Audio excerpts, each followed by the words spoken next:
Hallelujah, hallelujah.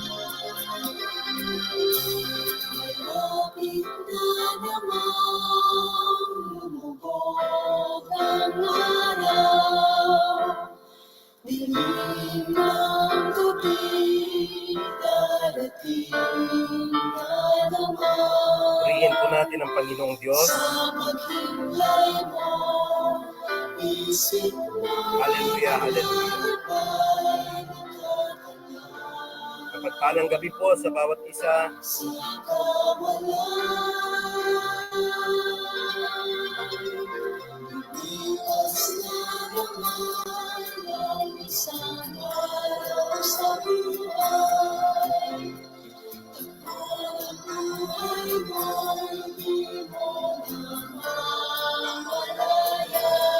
Praise God. Magandang gabi po sa bawat isa.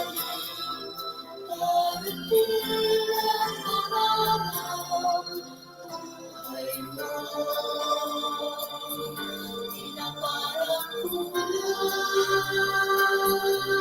you, Lord.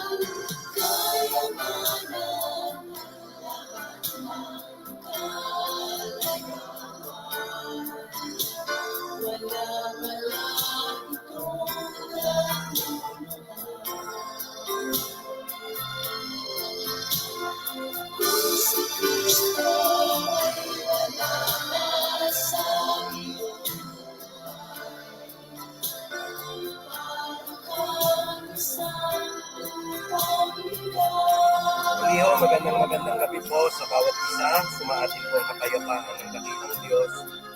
Isang mapagpalang gabi po sa bawat isa.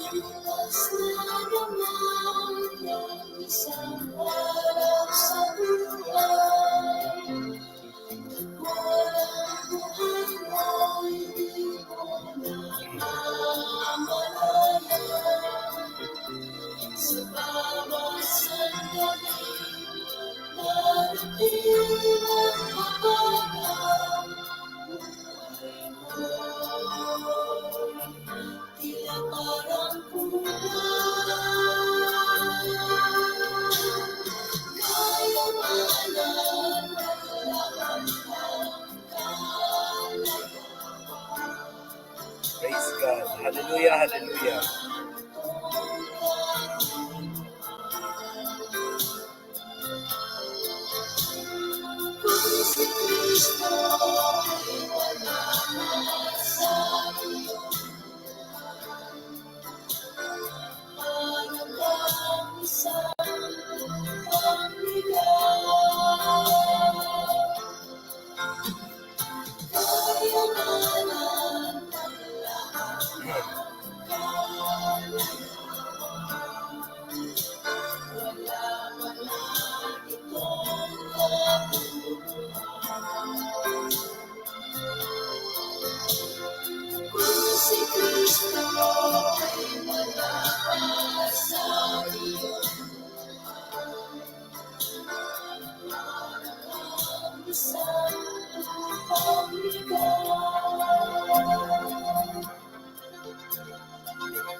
Praise God. Muli po, isang mapagpalang gabi po sa bawat isa.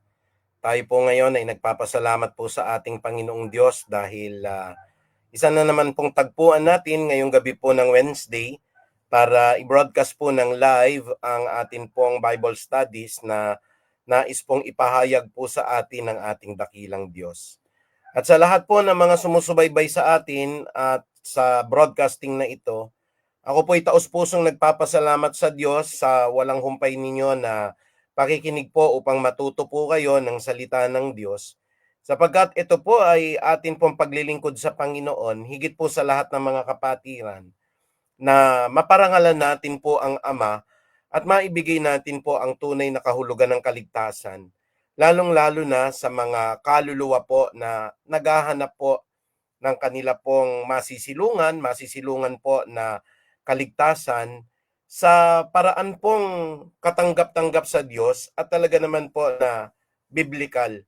Kaya po tayo po ay nagpapasalamat at hindi tayo pinababayaan ng Panginoong Diyos bagaman medyo maulan din po dito sa amin at ako po ay nagpapasalamat sa lahat po ng inyo pong mga panalangin dahil kahit po tayo po ay medyo hirap ngayon sa pagsasalita at lalo tigit po tayo po ay may sakit po at karamdaman ngayon ay nagpapasalamat po tayo.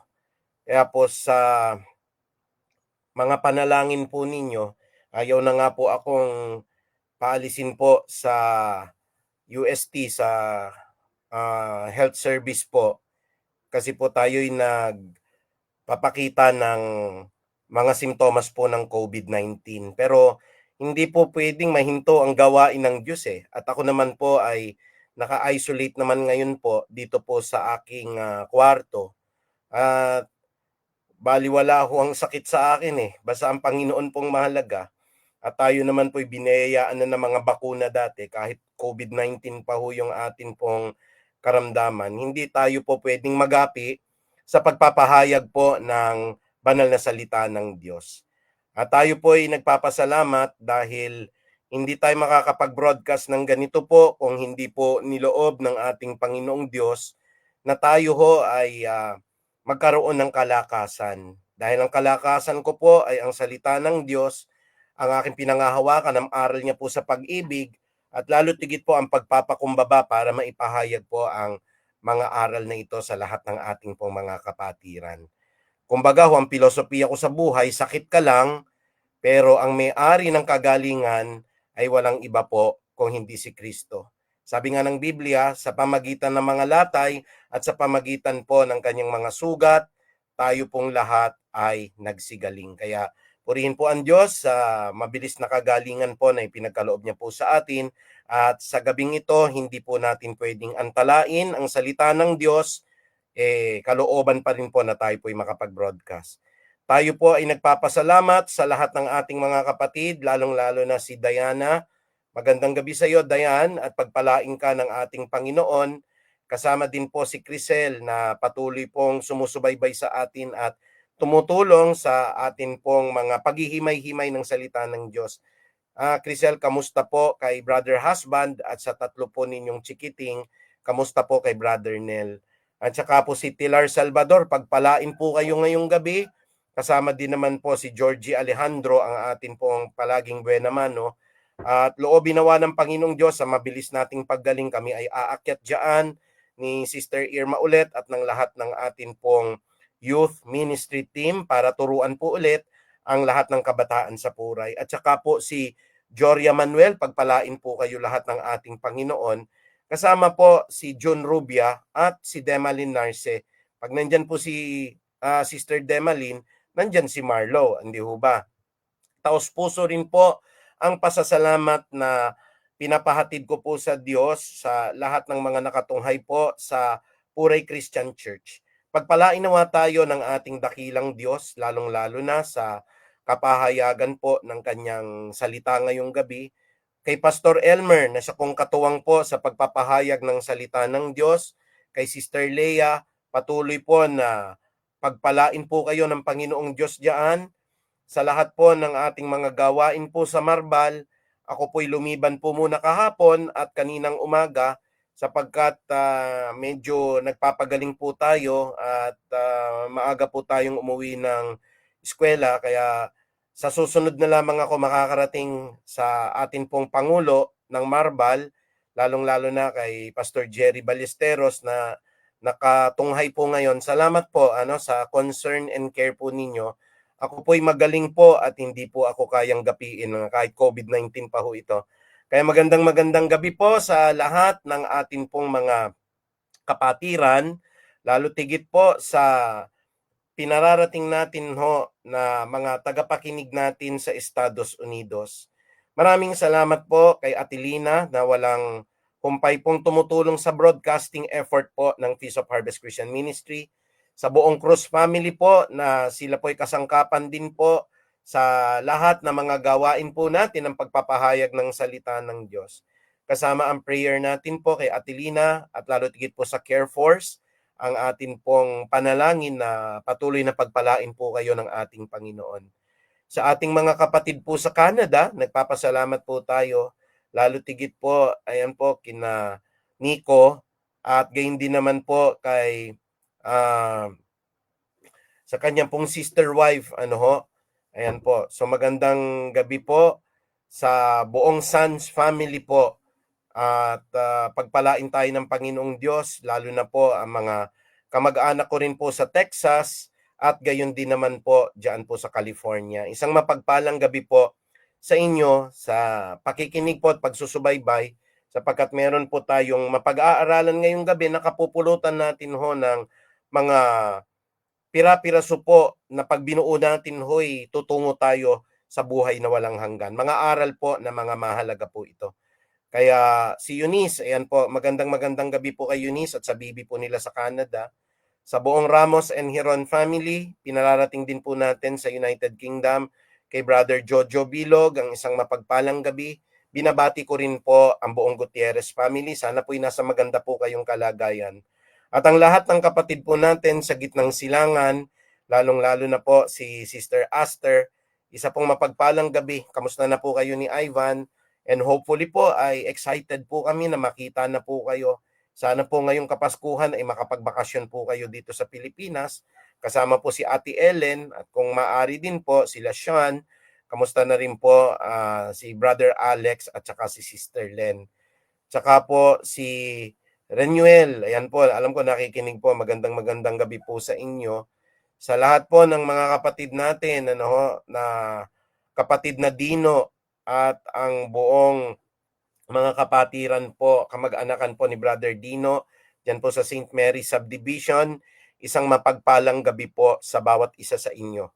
At nagpapasalamat po ako, bagaman kinakapos tayo ng hininga ngayon, ako po ay pagkatas ito ay magpapahinga na po kagad para makapanalangin po tayo ng maaga bukas. Dahil excited na naman po tayo. Nung ako po'y nagpapahinga kanina, alam niyo po, no, kahit hindi ako makapagbasa po dahil sa sobrang panghahapo po ng katawan, napaka-effective po pala na nakabukas po yung aking iPad at ako po ay nakikinig ng NIV audio.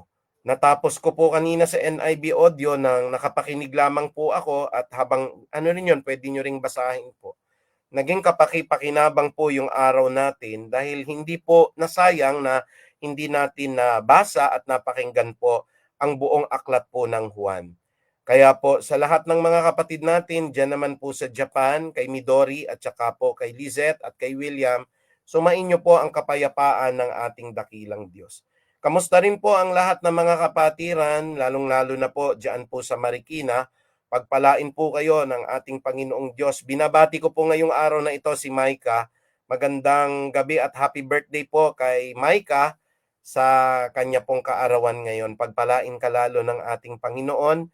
Kasama din naman po ang aking kuya at ang akin pong Ate Lenny dyan, Kuya Boyet, si Rodney po nasa Olonga po ngayon. Isang mapagpalang gabi po sa lahat ng aking mga kamag-anakan.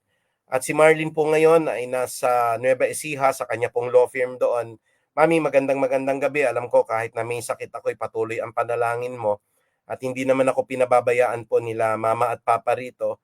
Sila po naghahatid ng pagkain sa akin dito sa room at ako'y nagpapasalamat dahil meron pa rin tayo pong kalakasan. Pinalalakas din tayo ng salita ng Diyos at ng mga gamot po na iniinom din natin po.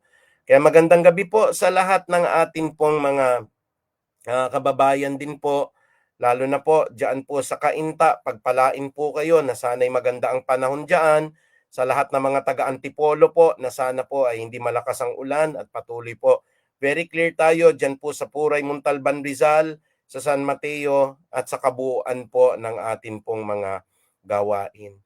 Kaya magandang gabi po sa lahat ng atin pong pagpapala na tinatamasa. Good evening po sa ating mahal na kapatid na si Sister Irma, si Sister Odi po. Pagpalain po kayo ng Panginoong Diyos.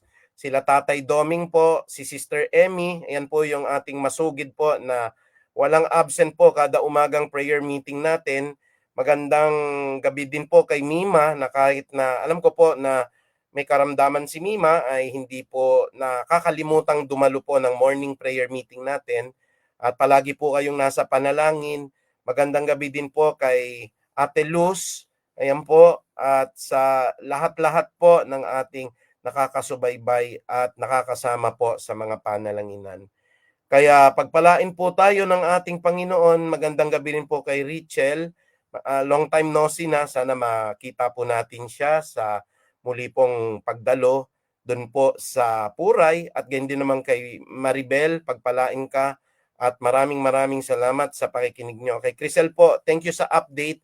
Lalo na po doon po sa senior citizens benefits ni Papa Crisel at ina-update po tayo regarding sa grocery ni Papa na kukunin at maraming salamat po. Hindi ko man mabanggit yung pangalan ninyo, pagpalain tayo ng Panginoong Diyos. Brother Larry Mendoza po, Sister Baby, ayan po, sila Daryl, sila Philip, sila Jerome, ang kanila pong mga kapartner, pagpalain po tayong lahat. Maraming salamat po sa inyo. At syempre, Nanay Menchi, hindi po mawawala na one of these days po magko-conduct po tayo ng live Bible studies diyan sa inyo. Namimiss ko na po na makasama si Nanay Menchi at saka si Nanay Menchi po, masarap din magluto po yan. Magandang gabi po sa inyo at tayo po ay tutungo na po sa atin pong pag-aaralan. Kung di ko man po kayo mabati ho, ay mamaya na lamang po at kung may panahon po tayo dahil limitado lang din yung oras natin at kailangan din po nating magpahinga po sa lalong madaling panahon.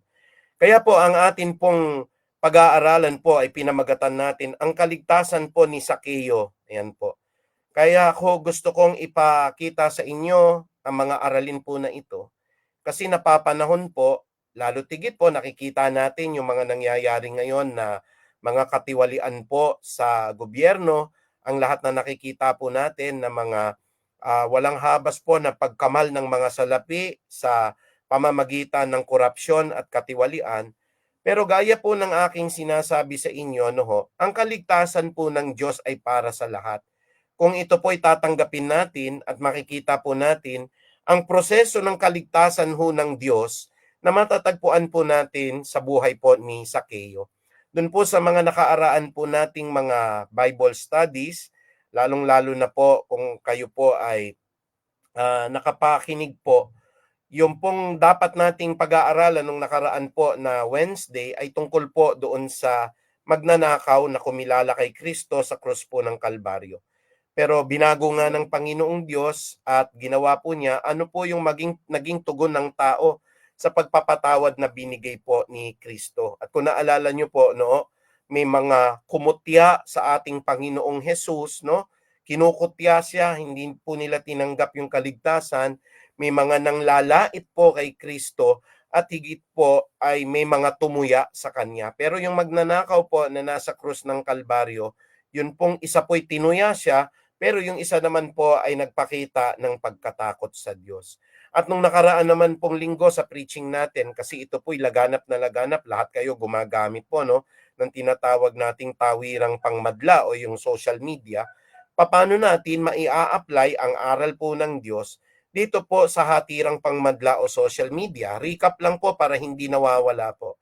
Alam nyo po, mas natutuwa po ako kahit hindi nyo po ako batiin dito. Pero alam nyo, ito po coming from my heart. Kahit hindi nyo po ako batiin dito Pero pag tinanong ko kayo, ano po yung preach natin, ano po yung atin pong pinag-aralan noong pong Wednesday, alam ninyo at nasa puso ninyo. Mas mahalaga po sa akin yun kahit batiin. Bagaman mahalaga po yung bumabati po dito, Pero sana ugaliin po natin kahit hindi kayo bumabati, but deep in your heart, yung outline at yung pong pinag-aaralan natin. Baka mamaya bati tayo ng bati po rito, Pero ni isa naman, wala naman tayong natandaan po doon sa ating Bible studies. At ako nga nabe-bless kong minsan, glory to God, pag nagpe-pray po sa umagay, naiisa-isa pa ni Sister Irma po yung pinag-aralan po kagabi o napag-aralan ng Bible studies. Ibig sabihin, glory kay God, hindi po kay Sister Irma, ito po, it comes from the heart kasi nakikinig po. Hindi naman palabati po si Sister Irma rin dito po sa atin pong chat room. Pero ganun pa man po, tumatanim sa kanyang puso. Yun po ang nais kong ma-develop sa inyo. Kahit hindi po niyo ako binabati, pero alam po ninyo yung mga aral deep inside. Kasi doon po tayo lalago, mga kapatid. Bagaman maganda rin na bumabati tayo. At alam nyo po, kaya ko po sinabi, no, napag-aralan natin na ang social media katulad nito isa po ang kaparaanan para mahatid ang Bible studies. Hindi naman po ako pwedeng pumunta ng church ngayon dahil po dala ng kapaguran at ako po ay nakaratay ngayon ng karamdaman, naka-isolate po ako. Pero sa pamamagitan ng social media po, ito po, klarong-klaro na naihahayag natin ang mga salita ng Diyos at interactively po, tayo po ay nakakapag-usap po sa isa't isa. Kaya po, maraming salamat sa Panginoong Diyos kasi napapanahon na pastor, nakikita namin po yung mga Senate hearing, nakikita po namin po yung mga congressional hearing na ginagawa regarding po sa mga naging tiwali po ng mga kontratista, sa mga tiwali pong politiko. Kaya po sa gabing ito, may hatid pa rin pong kaligtasan ang Diyos sa kanila at lalo tigit po sa lahat ng makasalanan na makikita natin sa buhay po ni Sakeo. Pero bago po tayo tumungo, inaanyayahan ko po ang bawat isa na tayo po ay yumuko at tayo po ay magpasalamat po sa ating dakilang Ama. Maraming salamat sa kagalingan mo, Panginoong Diyos, at sa pamagitan po ng latay at sugat mo, tinanggap ko po ang kagalingan po sa aking mga karamdaman ngayon. Panginoon, mabilis niyo po akong pagalingin dahil marami pa po akong nais na ipahayag, lalong-lalo na sa atin pong mga kapatid, na uhaw po sila at gutom sa inyo pong mga salita. Kaya Panginoong Ama, salamat sa lahat ng mga panalangin at sa lahat po ng mga nagke-care. Pagpalain niyo po ako, Panginoong Ama, na maihayag ko po ang salita ninyo. Ito po'y inihahayag ko sa pamagitan po ng pag-ibig, inihahayag ko sa pamagitan ng pagpapakumbabang itinuro ng banal na Espiritu. Kaya gabayan niyo po ang lahat ng aming pong mga tagapakinig at nawa po, Panginoon, ay ito po'y magbigay sa amin po ng tamang pananaw tungo po sa kaligtasan. Kaya maraming salamat. Patawarin niyo rin po kami sa lahat ng amin pong naisip, na salita, na isagawa po na hindi tama. Patuloy na hinihiling ko po, Panginoong Ama, na i-cover niyo po ako ng inyo pong banal na dugo. At sa lahat ng makakapakinig po sa buong mundo, sa buong Pilipinas, araw ng kaligtasan nila ang pakikinig na ito at luwalhati inawa po ang iyong banal pangalan sa kalagitnaan po ng lahat ng tinawag mong mananampalataya. Maraming salamat, Panginoon. Ito po ang aming pagsusumamot panalangin sa banal po na pangalan ni Jesus. Amen. Muli ho, magandang gabi po at tayo po muli ay tutungo dito po sa atin pong pinag-aaralan.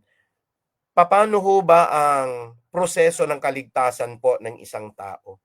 At ang proseso po ng kaligtasan na ito, nais ko pong i-magnify o nais ko po na ihatid sa inyo sa pamamagitan po ng isang taong dating tiwali, isang tao po na maniningil ng buwis, na katulad ho ng mga kontratista na napapanood namin, nagkamal ng salapi, nagpayaman, walang habas po na kinulimbat ang pera po ng mga Israelita. At ito po, mga kapatid, ay matutunghayan natin, may laan pa rin palang kaligtasan ng Diyos kahit na ang isang tao'y tiwali kung siya po ay lalakad sa mga prosesong ito na atin pong makikita. Sino ho ba si Sakeo? Si Sakeo po ay tinukoy po sa Biblia, sa aklat po ng Lucas, doon po sa 19. At may espesipiko po na talata mula sa verse 1 hanggang verse 10 na ipinakilala po kung paano po naligtas si Sakeo. By the way po, si Sakeo po ay isang Israelita na pinuno ng mga maniningil ng buwis. So he's the chief tax collector doon po sa siyudad ng Jericho. Alam naman po ninyo, kasama po ng mga kontratista ho ng mga malalaking construction firm, isa po sa ahensya ng gobyerno na marami ring katiwalian at talaga naman pong nililinis ng pamahalaan ay walang iba ho kung hindi po ang Internal Revenue, kung saan po ay nangungulekta ng buwis. Kasi maging ang mga regional tax collectors natin, they have a lot of opportunity to enrich themselves. They have a lot of opportunity po na magkamal ng maraming salapi. At ganun po ang kalalagayan nito pong si Sakeo. By the way po, maraming tinawag po si Kristo na mga maniningil ng buwis. Isa na po diyan si Mateo. Si Mateo po, siya din po si Levi, ano? At si Mateo at si Levi po ay regional tax collector. Mas malaki po yung hawak nila kaysa dito po kay Sakeo. At dumating din ang pagkakataon, ano, kaya po pag ikaw po ay tagapaningil po ng buwis sa Israel, kinamumuhian ka ng maraming tao. Bakit ka kinamumuhian ng maraming tao? Kasi po una sa lahat, kinukulimbat nyo po yung pera. Kinukulimbat nyo po yung pera ng mga tao po sa Israel. At pangalawa po, hindi nyo lang kinukulimbat, nakikipagsabuatan ka sa Roma. Kasi yung emperador po ng Roma at yung imperyo ng Roma po, ang siya pong sumakop sa Israel. Kaya nga 'di ba ho, meron pong talata sa Biblia na sinabi ni Jesus, ibigay ninyo kay Caesar ang para kay Caesar, ibigay ninyo sa Diyos ang para sa Diyos.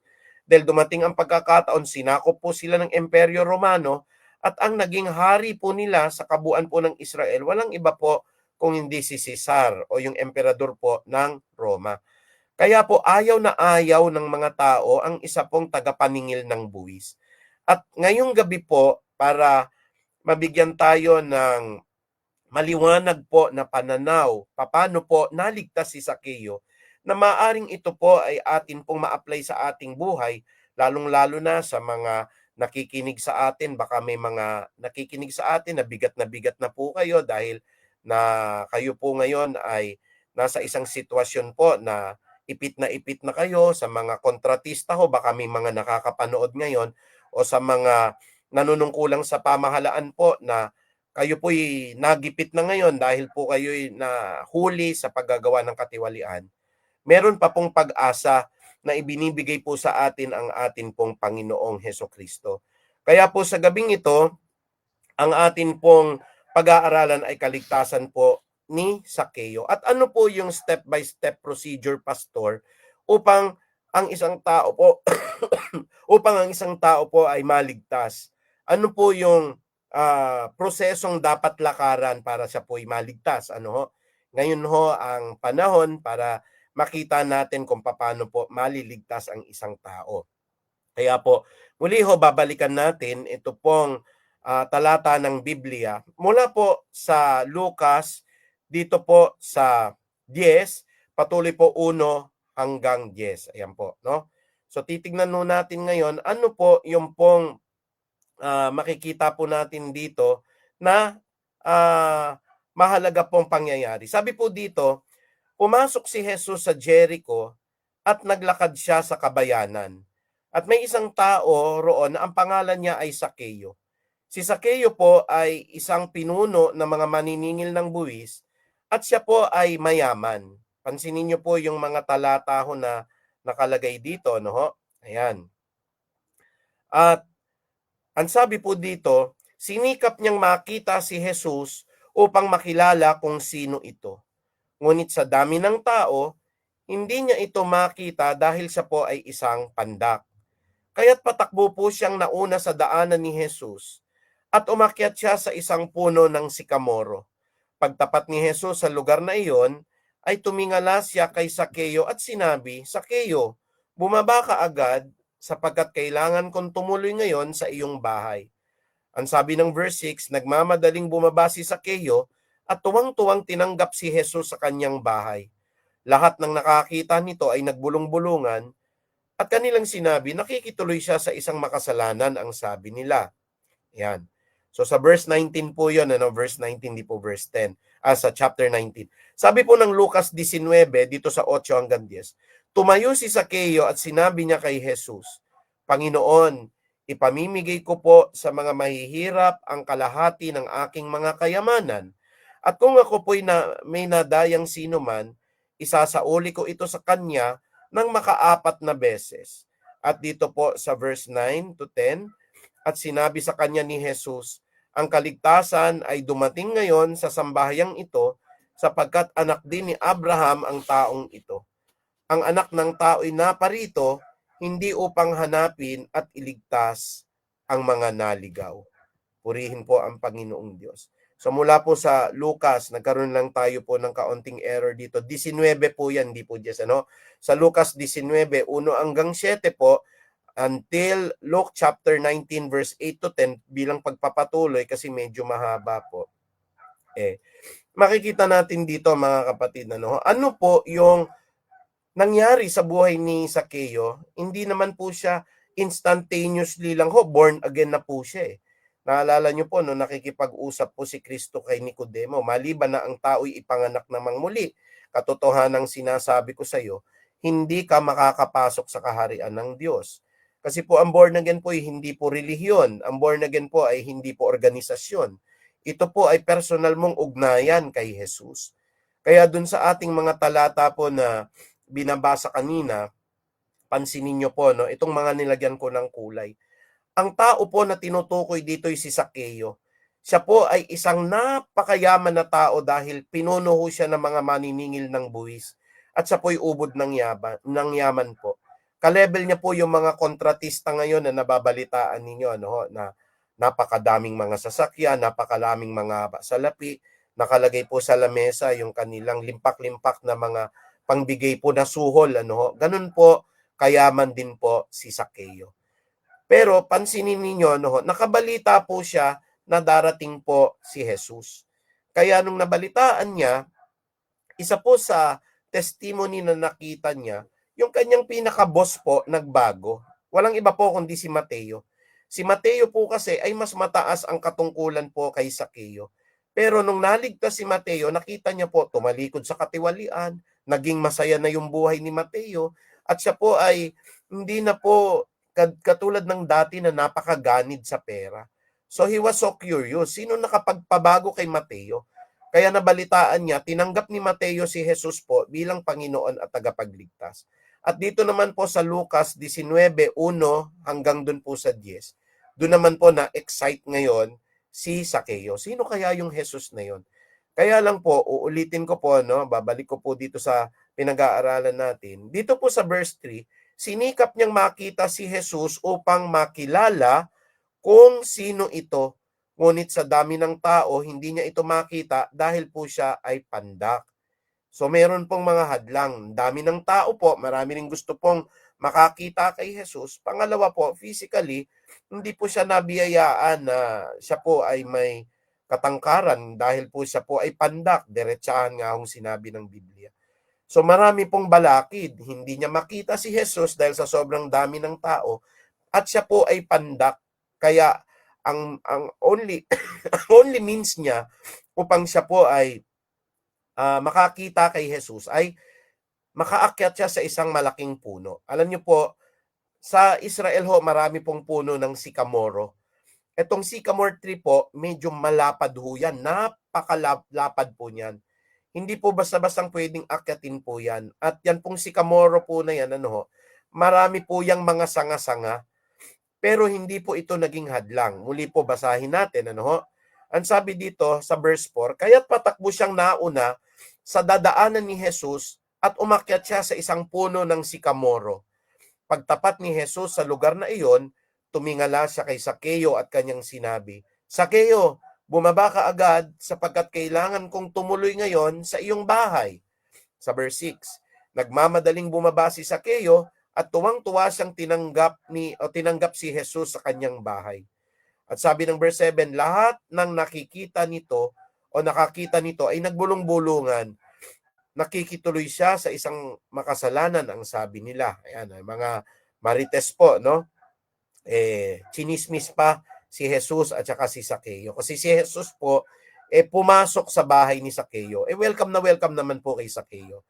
Kaya dito sa verse 8 po, sa Luke chapter 19 verse 8, tumayo si Zaccheo at sinabi niya kay Jesus, Panginoon, ipamimigay ko po sa mga mahihirap ang kalahati ng aking mga kayamanan.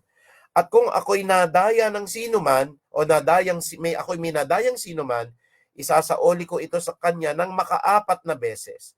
At sa verse 9, ito yung parang sinabi din ni Jesus dun sa magnanakaw, ngayon din kakasamahin kita sa paraiso. Pero ang sabi naman ni Jesus dito sa verse 9, at sinabi sa kanya ni Jesus, ang kaligtasan ay dumating ngayon sa sambayanang ito, sa sambahayang ito, sapagkat anak din ni Abraham ang taong ito. Ang anak ng tao ay naparito upang hanapin at iligtas ang naligaw. Ikalawa po sa doon po sa magnanakaw, ako po ay kung bibigyan ng pagkakataon, si Sakeo po yung pangalawang karakter na gusto ko po na kung ako po ay mabibigyan ng pagkakataong maging biblical character, bukod ho una po sa magnanakaw sa krus ng Kalbaryo, gusto ko po na katulad po ni Sakeo. Kasi may assurance po sila, no? Sabi dun sa magnanakaw na kumilala kay Kristo, ngayon din kakasamahin kita sa paraiso. At gayon din naman po ang sinabi ni Jesus kay Sakeo, ngayon din sa araw na ito, dumating naman ang kaligtasan sa bahay na ito. Sapagkat siya rin po ay anak din ni Abraham. Hindi ho ba nakakatuwa at napakaganda po nung atin pong napakinggan, ano ho, talagang tunay nga ho nakapagpapalakas po ng kalooban na kahit makasalanan po ang tao, pwede po siyang maligtas. Kaya ngayon hong gabi na ito, pag-aaralan natin isa-isa, no ho? Ano po yung nakatimo ho o yung pumukaw sa kalooban ni Sakeo upang siya ay magkaroon po ng kaligtasan. Para sa lahat nating mga kapatid na hindi pa nakakatiyak ng kaligtasan, kung ito pong nangyari kay Sakeo po ay inyo pong naranasan din, ako po'y nakakatiyak na kayo po ay maliligtas. Kaya ano-ano po yung mga ipinapakita rito, no? Unang-una ho, mahalaga sa kaligtasan yung pagnanasa na makita ho natin at makilala si Jesus. Yan. So tinutulungan ako nila Georgie. Georgie, paki-type nyo, no?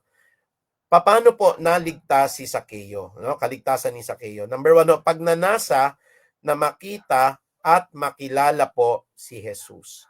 Yan, kasama pala natin si Tere. Tere, magandang gabi sa inyo dyan. Hopefully po, sana sa Puray ay maliwanag po ang ating broadcasting po. Naririnig nyo po ako ng maayos. Kaya po, nagkaroon ng pagnanasa na makita at makilala ni Jesus si Sakeo. Ang sabi po dito, sa Luke chapter 19 verse 1 to 4, pumasok si Jesus sa Jericho at naglakad siya sa kabayanan. May isang tao roon na ang pangalan niya ay Sakeo, isang pinuno ng mga maniningil ng buwis at siya'y mayaman. At sinikap niya, tingnan niyo yung verse 3, no? Sinikap niya na makita si Jesus upang makilala kung sino ito, ngunit sa dami ng tao, hindi niya ito makita dahil siya ay pandak. Kaya't patakbo siyang nauna sa daanan ni Jesus at umakyat sa isang puno ng sikamoro. Siguro po kung ganun yung desire natin, ano, sino kaya si Jesus? Naririnig ko sa preaching ni Pastor Archie. Napapakinggan ko sa kanyang mga Bible studies, ano. Pero gusto kong makita at gusto kong makilala si Jesus ng personal. Hindi lang sa natututunan ko kay Pastor, kung hindi gusto kong laliman yung aking ugnayan sa kanya. Alam niyo po, lalo na sa ating mga kabataan, ano, nung ako po'y bata pa, pagka ho nagko-concert sila Michael Jackson, ano ho, talagang mga gustong-gusto ng mga kabataan kapanahunan ko. Mahal nga lang po yung ticket. Pero ho, pagka ho may mga ganyan, pinanonood namin, ano ho, marami hong mga banda ho, dati na tayo ho talaga ay mga fans po tayo doon, ano, o fan po tayo. Na yung mga Beatles po, talagang ang mga tao po hindi ho magkanda o gaga po talaga, masilayan pa sila, yung iba ho nag-hysterical pa. May mga iba po akong estudyante ho, talagang kahit gumastos po sila, mapanood lang po nila yun pong concert ni Taylor Swift, ano ho, hindi naman masamang manood po niyan, pero yung kanila pong sigasig, na kahit kung minsan siksikan, mainit, mahal pa yung ticket, masilayan lang nila, nagsisigawan, naiiyak po sila sa tuwa pag nakita po nilang umaawit yung kanilang paborito po na artista o kaya yung kanila pong paborito namang aawit. Pero si Jesus po, gaya po ng nabalitaan ni Sakeo, nagbabago ng buhay ng tao, nagbibigay ng kaligtasan, nagpapagaling. At si Jesus po ay nagbibigay sa atin ng pag-asa. Kaya nung narinig niya na si Jesus po ay pupunta sa Jericho. Nagkukumahog po siyang tumakbo. Talagang kahit maraming tao, kahit na hindi ko maakyat yung puno ng sikamoro, kasi pandak nga ako, gagawa ako ng paraan para makita po si Jesus. Pag nagsimula po sa ganyan, na nagkaroon ka ng pagnanasa na makita at makilala si Jesus, unang-una na ho yan, dun po sa hakbang ng kaligtasan mo, kapatid. Kahit na maraming trabaho, kahit na may sakit pa kung minsan kailangan mong umabsent dahil mas mahalaga po ang gawain ng Diyos, inuna mo pa rin yung Diyos. May pagnanasa ka kasi na makita, may pagnanasa ka na makilala si Jesus. Kaya po, nandoon po nagsisimula yung atin pong pag-ibig kay Jesus, na magkaroon tayo ng desire, pagnanasa na siya po'y makita. Magkaroon tayo ng pagnanasa na si Jesus po ay ating masilayan. At ito po'y magagawa natin kung ating sasaliksikin ng Biblia, patuloy tayong makikinig po ng ating mga Bible studies, gaya ng ginagawa po ni kapatid na Alma, gaya ng ginagawa po nila kapatid na Marlo. Nagpapasalamat tayo sa buhay nila, katulad ng kapatid na Georgie, na nagsusumikap sila na makinig po ng salita ng Diyos. Bakit ho? Tignan ninyo, ang sabi po ng Biblia, may pagnanasa na makita at makilala si Jesus ni Nicodemo. Sana naroroon tayo sa pagkakataon na sabi ng Luke chapter 19 verse 1 to 4, pumasok si Jesus sa Jericho at naglakad sa kabayanan. May isang tao roon na ang pangalan niya ay Sakeo, isang pinuno ng mga maniningil ng buwis, at siya'y mayaman. Sinikap niyang makita si Jesus upang makilala kung sino ito. Pansinin niyo yung salitang sinikap. Sinikap niyang makita si Jesus upang makilala kung sino ito. Ngunit sa dami ng tao, may hadlang na agad. Hindi niya ito makita dahil siya'y pandak. Ikalawang hadlang po. Pangatlo ho, pwedeng batuhin ho si Sakeo dito dahil galit ang mga tao sa kanya. Tiwali ho siya. Kaya't patakbo siyang nauna sa dadaanan ni Jesus. At pang-apat po na dapat po'y naging hadlang, ang taas-taas ng punong sikamoro, inakyat niya. Hindi para mapansin ni Jesus, para makita lang. Hindi dahil po siya po'y marites, gusto niyang makita, gusto niyang makilala si Jesus. Kung may panahon po tayo, kina Michael Jackson, gusto natin dating makita. May panahon po tayo sa mga artista at mga sikat na mga manlalaro, at lalo na po sa mga konsyerto nila Taylor Swift, lalo na sa mga kabataan. Bakit hindi tayo magkaroon ng pagnanasa na makita natin si Jesus sa Biblia, makilala natin siya sa pakikinig po ng salita ng Diyos at ng preaching po? Bakit hindi natin po gawin? Hindi ho ba? Kaya po, doon po yan nagsisimula. Alam niyo po, sa isang talata po ng Pilipos 3:8 hanggang 9, napakaganda ng sinabi ni Pablo doon. Wala na sa akin kabuluhan ng lahat ng bagay. Ang pinakamahalaga sa akin, makilala ko at makamtan ko si Kristo. Sabi ni Pablo, kinokonsidera ko na lang po na basura ang lahat ng bagay sa mundo na ito dahil wala nang kabuluhan ng lahat ng bagay. Dumating na sa pagkakataong si Sakeo po, basura na sa kanya lahat ng kinulimbat niyang kayamanan. Baliwala na lahat ng pera po sa kanya. Ang mahalaga sa kanya, sabi ni Pablo, dun po sa Pilipos 3:8 hanggang 9, makilala niya at makamtan niya si Kristo. Yun na lamang po ang focus ni Sakeo. Gaya din ng tinuturo ni Pablo. Kaya uulitin ko po, mga kapatid, ang unang hakbang po para tayo po ay magkaroon ng kaligtasan, yung meron tayong pagnanasa na makita at makilala ho si Jesus. Purihin po ang Panginoong Diyos. Pangalawa ho, kailangan ho, kung nakita mo na totoo si Jesus, nasilayan mo na may pangako ng kaligtasan, dapat ho, tanggapin natin si Jesus. Ano po nangyari sa buhay po ni Sakeo? Pagtapat ni Jesus sa lugar na iyon, Lucas 19:5 hanggang 7. Kaya si Kristo po, all-knowing and all-powerful. Nakita niya, tumitibok yung puso ni Sakeo, naghahanap sa kanya. Kaya ho, napansin siya ni Jesus. Sabi ng Lucas 19:5 hanggang 7, pagtapat ni Jesus sa lugar na iyon, tumingala siya kay Sakeo at sinabi niya, Sakeo, bumaba ka agad sapagkat kailangan kong tumuloy ngayon sa iyong bahay. Ano po ang nangyari ho, no? Kumatok na si Jesus sa kanyang puso, no? Sinabi ni Jesus, bumaba ka, kailangan kong tumuloy sa bahay mo. Ito po ay spiritual representation po ng ating spiritual heart na si Kristo po ay kumakatok sa puso. Ang ginawa ho ni Sakeo, tingnan niyo yung verse 6, ano ho? Nagmamadaling bumaba si Sakeo at tuwang-tuwang tinanggap si Jesus sa kanyang bahay. Ha? Hindi pa sa buhay niya, sa bahay pa lang ito. Pero yung mga marites po na mga pariseyo, yung mga magagaling po sa Biblia na kiniklaim nila na dapat ang tao po ay banal, ito mga self-righteous na mga Pharisees and Sadducees, sabi sa verse 7, lahat ng nakakita nito ay nagbulong-bulungan at ang sabi nila kay Jesus, nakikituloy siya sa isang makasalanan.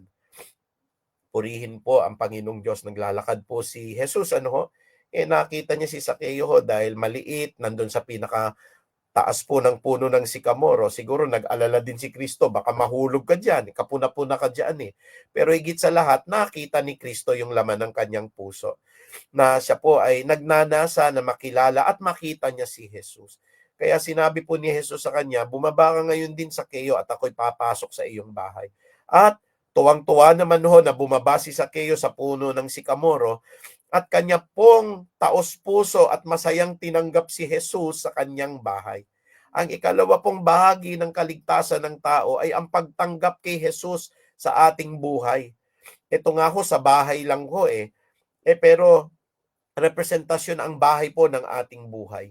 Gaya po ng sinasabi po ng pahayag sa Revelations chapter 3 verse 20, napakagandang i-connecta natin nandoon. Sabi po, ako ngayon ay nakatayo sa pintuan at kumakatok, sabi ni Jesus. Gaya po ng pagkatok po ni Jesus dito po sa puso po ni Sakeo.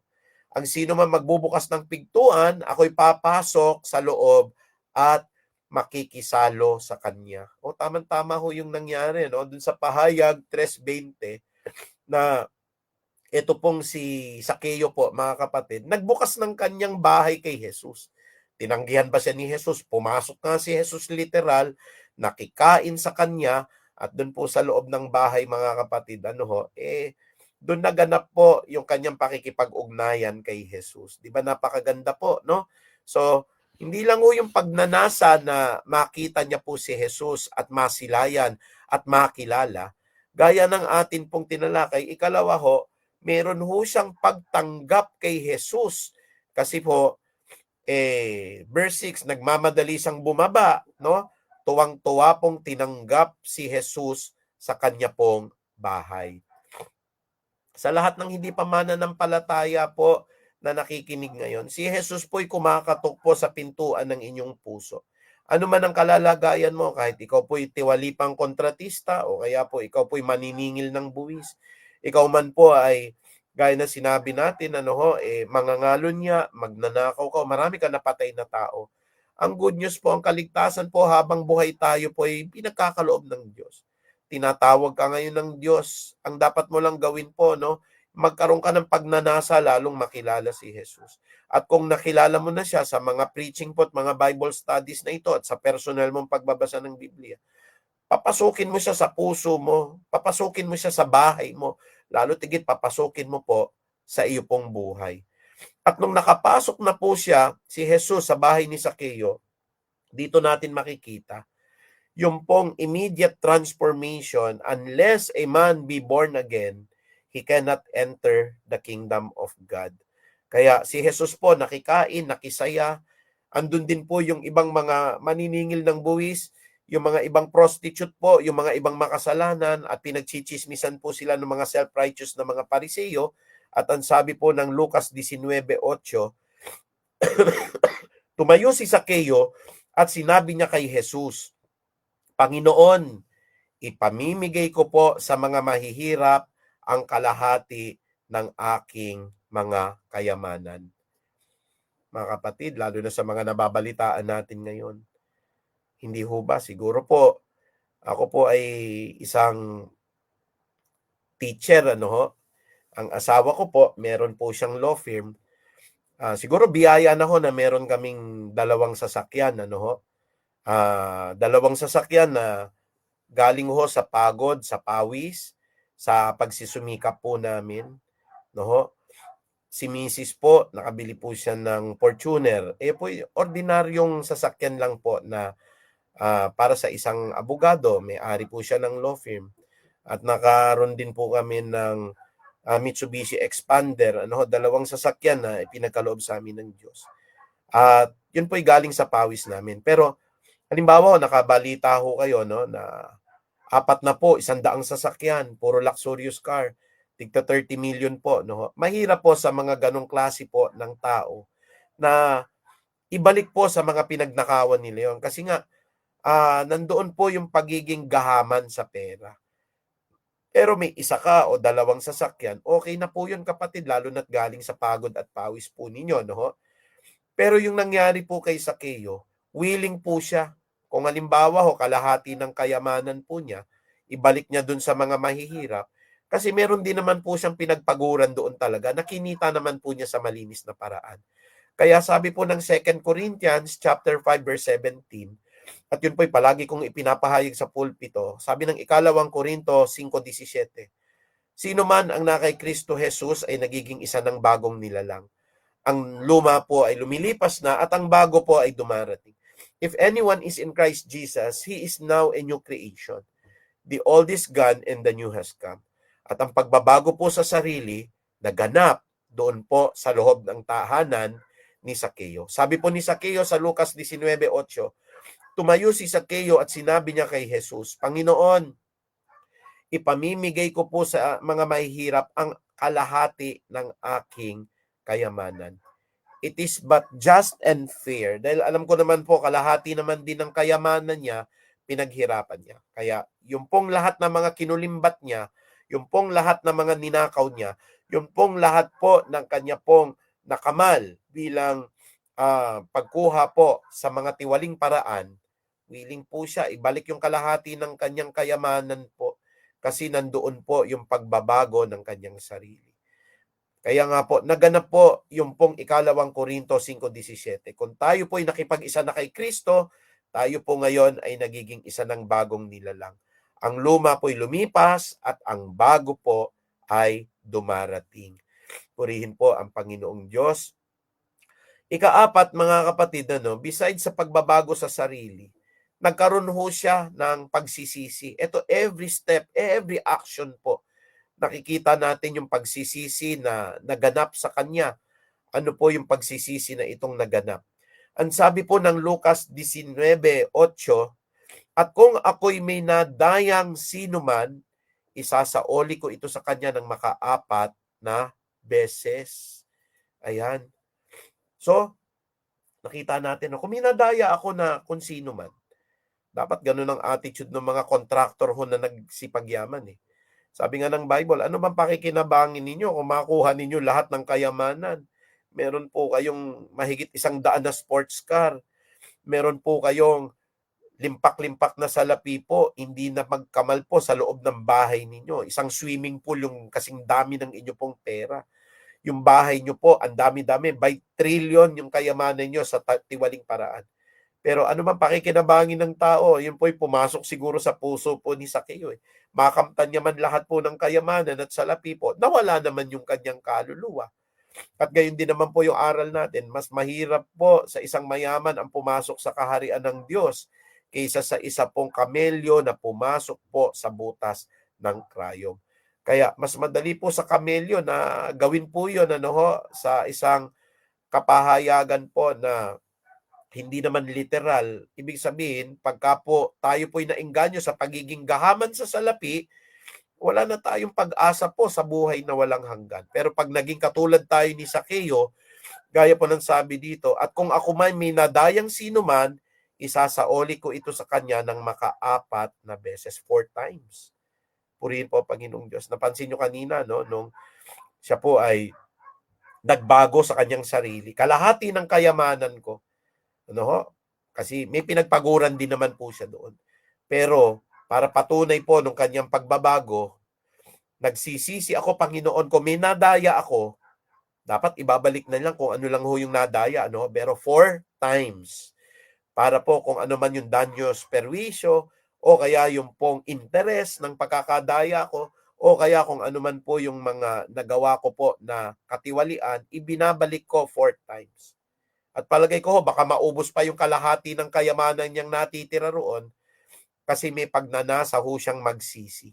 Sabi nga po ng Gawa 3:19, kaya nga, ang sabi ng Book of Acts, chapter 3, verse 19 to 20, repent and be baptized, for the kingdom of heaven is near. Kaya nga kayo po ay magsisi at magbalik loob kayo sa Diyos upang tanggapin ninyo ang pagbabagong laan niya para sa bawat isa.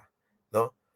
Repent and be baptized, sabi ng Panginoon, for the coming of the renewal of yourselves, no, is at hand.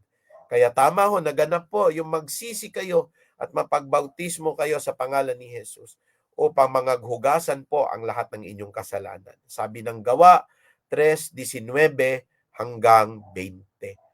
Kaya dito ho sa pinag-aaralan natin, mga kapatid, ano ho, basta susunod tayo sa proseso. Meron kang pagnanasa talaga, desire. Yung pong hindi ka pwedeng pigilan kahit may trabaho ka, magpapahayag ka ng salita ng Diyos. Kung kailangang umabsent ka, kailangan gawin mo. Kahit may sakit ka, ang Diyos ang nagpapagaling. Ano ho? Ang Diyos ho nagbibigay ng kapahingahan. Andun yung desire maglingkod. Nandun yung desire na saliksikin po ang Diyos. At hindi lamang po yung desire na siya po'y makita at makilala, pero naroroon din po yung pagtanggap. Kailangan tanggapin natin si Jesus kasama yung aral niya, siyempre. At pagkatapos ho nun, makita yung pagbabago kasi tinanggap mo nga yung aral ni Jesus, nagbago si Sakeo, kalahati ng kayamanan niya ibibigay niya sa mahirap. At bilang pagsisisi, kung may nadaya siya, 4 na beses niyang isasauli. O nakita natin dahil kinilala niya si Jesus at tinanggap niya sa kanyang buhay, ano, may bunga 'yun, ano? Ang bunga ho ng pagkilala at pagtanggap, mga kapatid, may pagsisisi ho at may pagbabago. Ano po ang sinabi ng Panginoong Diyos bilang pangwakas natin? O ito yung magandang assurance sa kanya. Sabi po ng Lucas 19, dito po sa 9 hanggang 10. Yan. Correct lang natin. Luke chapter 19 verse 9 to 10. At sinabi sa kanya ni Jesus, ang kaligtasan ay dumating ngayon sa sambahayang ito sapagkat anak din ni Abraham ang taong ito. Was Zacchaeus assured of salvation? Yes, 100%. Bakit? Sabi ng pinag-aralan natin, nagnasa siya na makilala at makita si Jesus. Sa kanyang pagnanasa, tinanggap niya si Jesus sa kanyang bahay. Pwede natin gawin ho, kumakatok si Jesus po sa pintuan ng puso natin, buksan natin, papasok si Jesus. Dahil tinanggap niya si Jesus, nagbago po yung kanya pong pamumuhay, kalahati ng kanyang kayamanan, ibinigay niya po sa mahihirap. At nandun po yung pagsisisi. Bakit? Kung may nagawan ako ng masama, humingi siya ng kapatawaran at ibinalik niya ang lahat ng ninakaw niya, maka-4 na beses. At ang sabi po ni Jesus, ito yung maganda po, pagsusundan natin yung nilakaran ni Zacchaeus. At sinabi sa kanya ni Jesus, ang kaligtasan ay dumating ngayon sa sambahayang ito, sapagkat anak din ni Abraham ang taong ito. Ang anak ng tao ay naparito upang hanapin at iligtas po ang naligaw. Si Zacchaeus po'y naligaw. Ang mga babae pong bayaran, marami po sa kanilang naligaw. Pero habag at awa po ang naramdaman ni Jesus. May laang kaligtasan si Jesus po para sa lahat ng taong makasalanan. At kung tayo po'y magnanasang hanapin siya at makita, tatanggapin natin siya bilang Panginoon at tagapagligtas. Tayo po'y babaguhin niya. If anyone is in Christ Jesus, he is now a new creation. The old is gone and the new has come. At gayon din naman po, ang pagbabago po ay may kalakip na pagsisisi. Pag pinagsisihan po natin ang lahat ng ating nagawang kasalanan, ang Diyos po ay tapat at patuloy na patatawarin po tayo sa lahat ng atin pong mga karumihan. Kaya po sa gabing ito, nagpapasalamat po tayo sa lahat po ng mga nakapakinig, lalong-lalo na sa inyo pong patuloy na panalangin. Pagkatapos mo nito'y magpapahinga na po ako muna at kung maaari po siguro baka umabsent po muna tayo dahil kailangan daw po natin ng complete bed rest po. Kaya maraming salamat po sa lahat ng mga nananalangin At bago tayo magwakas, binubuksan din natin, baka may katanungan kayo for transparency purpose. Ano ho? Pwede po kayong magtanong kasi tungkol sa kaligtasan itong pinag-aaralan natin eh. No, katulad po nitong isang magandang katanungan po ngayon. Maaari po ba na maligtas ang mga tiwaling kontratista sa gobyerno? Napapanahong tanong, ano? Maaari po ba na maligtas ang mga tiwaling kontratista sa gobyerno? Opo, yung naman nababalitaan po natin, ano ho, na 35 million po pinangsusugal lang po nila sa casino. Nakakabili po mahigit 50 na mga sports car. Alam po naman natin gawa po sa katiwalian po. Pero kung susunod po sila, katulad ni Sakeo, hahanapin nila si Jesus nang may pagnanasa sa puso. At pangalawa po, ulitin ko, tatanggapin nila si Jesus. Kasama po doon yung ginawa ni Sakeo. Kalahati ng kayamanan niya, binigay niya sa mahihirap. Ewan ko lang kung kayang gawin ho ng mga kontratista ho yan. At lahat ng dinaya nila, ibalik nila 4 times. Pagka ho nagawa nila yon, nakalaan po ang buhay na walang hanggan para sa kanila. Kaya kung doon po sa nagtanong, maaari po bang maligtas ang mga tiwaling kontratista sa gobyerno? Pwede po. Basta tutularan ninyo ang nilakaran at ginawa po ni Sakeo. Muli ho, magandang gabi po sa bawat isa po sa atin. At tayo po ay patuloy po na pagpalain ng Diyos. Ako po'y humihingi pa rin po ng panalangin para ma-drain po yung mga plema ko ho at gayon din naman po yung aking pong panunumbalik po ng kalakasan. Hindi naman ako natatakot kahit ano mangyari po sa akin eh. Lalo't naglilingkod po tayo sa Diyos, kunin man tayo anytime, which I don't think po na mangyayari dahil may mga nananalangin po sa akin. In fact lalo nga akong lumalakas pag nagpapahayag po ako ng salita ng Diyos. Ipanalangin niyo po ako at patuloy po sa kalooban ng Panginoong Diyos, magkita-kita po tayo bukas ng madaling araw sa atin pong morning Dawn Watch Prayer Meeting. Tayo po lahat ay yumuko at manalangin. Praise God. Purihin po ang Panginoong Diyos. Ama naming makapangyarihan, muli na maraming salamat sa pinag-aralan naming kaligtasan po ni Sakeo. Nawa po na tutunan ng bawat isa ang transformation sa buhay po ni Sakeo. Na kami man po may mga pagdududa sa kaligtasan namin, kung ang 4 na bagay na ito'y naganap po sa amin pong nilalakaran na pamumuhay, tiyak na tiyak po, Panginoong Ama, dumating po ang kaligtasan sa aming sambahayan. Kaya maraming salamat po sa kagalingan. By your stripes and by your wounds, I have received my healing. At patuloy, Panginoong Diyos, gabayan niyo po ang lahat ng amin pong panalanginan bukas at ang lahat po ng gawain sa church. Hinihiling ko rin po na gabayan niyo po sister wife ko ngayon na kasalukuyan po na sa law firm niya sa Nueva Ecija. Pagpalain niyo po siya doon at patuloy po na sana, Panginoong Ama, ay gabayan niyo po siya at ingatan po. Maraming salamat po. Nawa po na bless po ang bawat isang nakinig. At hanggang sa bukas po, loobin mo nawang magkita-kita kami at patuloy po na makapanalangin po lalo na sa mga kapatiran, sa bansa at sa amin pong pamahalaan. Muli, Ama, maraming salamat po. Ang pinakamataas na papuri at pagkilala ay tanging sa iyo lamang po sa banal po na pangalan ni Jesus. Amen at amen. Muli ho, maraming salamat. Pagpalain po tayo ng ating Panginoong Diyos. Sumaatin po ang gabay, patnubay at ang pag-ibig ng Diyos. Mahal na mahal ko po kayo at magandang gabi po sa bawat isa.